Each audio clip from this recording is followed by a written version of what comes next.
फैसलाबाद में मेहंदी की तकरीब में शदीद हवाई फायरिंग की गई। गोलियों की तड़तड़ाहट से इलाका गूंज उठा। फुटेज वायरल होने के बावजूद पुलिस ने कार्रवाई नहीं की। जनावाला के चक छप्पन सरियाली में मेहंदी की तकरीब की वायरल फुटेज में मुत्तादिद अफराद जदीद असलहे से शदीद हवाई फायरिंग करते हुए दिखाई दे रहे हैं। फायरिंग से इलाके में खौफ व हिरास फैल गया।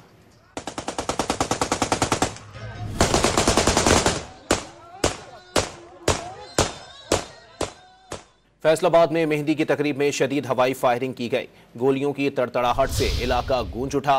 फुटेज वायरल होने के बावजूद पुलिस ने कार्रवाई नहीं की। जनावाला के चक छप्पन सरियाली में मेहंदी की तकरीब की वायरल फुटेज में मुत्तादिद अफराद जदीद असलहे से शदीद हवाई फायरिंग करते हुए दिखाई दे रहे हैं। फायरिंग से इलाके में खौफ व हिरास फैल गया।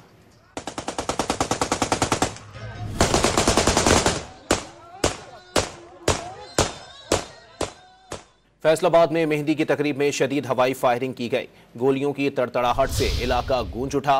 फुटेज वायरल होने के बावजूद पुलिस ने कार्रवाई नहीं की।